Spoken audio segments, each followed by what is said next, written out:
Ben Cress is cooking with us today from Riverbank Academy and Social Club in Manitowoc. Good morning.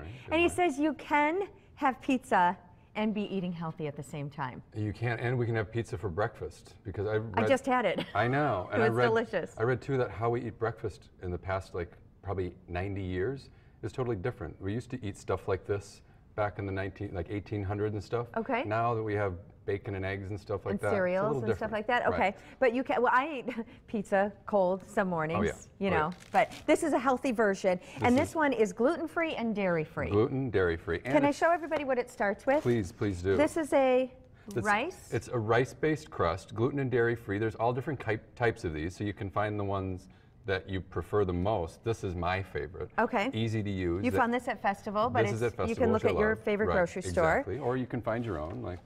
And this is also in place of our cheese. This is a soy-based product. And what is this? Tofutti. It's a tofutti product, which is awesome too. Okay. And it's going to trick us. I thought it was cream cheese I was spreading on there, but it's not. It's a tofu-based product. That's the whole point. So we're tricking our brain and our belly. So that is not gluten or dairy. Can you believe that? Not at all. So what do we do? We're using kale today. This is all the stuff we have right here. Super easy to do. There's no baking even required because it's all going to just bake in the oven. Okay. No pre-baking. No pre-baking. We have some onions here. This recipe I think is online too. Yes, we have it. Thank you for sharing. So we have some onions here. We have some walnuts. We'll put a little salt and pepper on it if we want. We have about 2.5 cups of chopped kale. We want to make sure that we chop our kale up as well. And you have to be careful to cook it. Why is that? It's so powerful that we need to not only cut it up for our digestion to process it, but the cooking helps too. So here we're just take off these stems here. We cut it up and we make it up into a nice little bundle like this. Take the stems away. Yeah, chop it up finely. Chop it up. It's going to be easier to digest. And then this gets chopped up finely like this. That's what this is. Now let's throw all these in the bowl. People are using kale all over the place in soups and.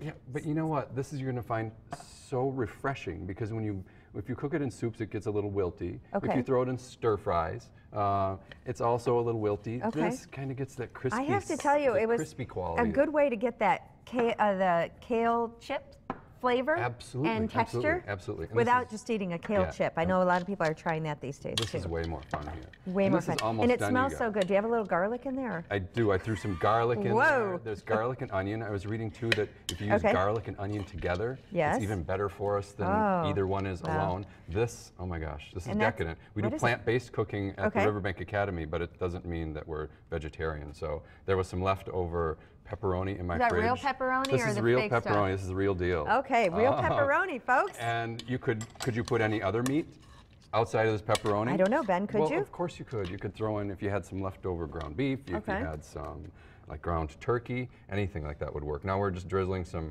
olive oil in there. Look at how pretty that is, all those colors. I know. And once we mix that together, do you spread it on your crust? Yeah, but you got to get some mixing going. We're running out of time. I didn't know I had to mix fast.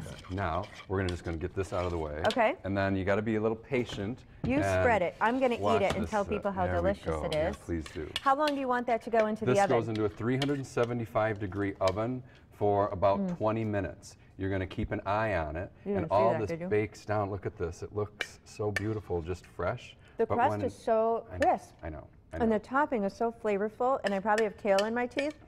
It's worth it, though. But it's so worth it. It's worth it. Ben's going to stick around, show us another pizza, and talk about his upcoming spring cooking classes, so don't miss it. We'll put all that information online, fox11online.com. Click on Good Day Wisconsin. Delicious. Thanks, you guys.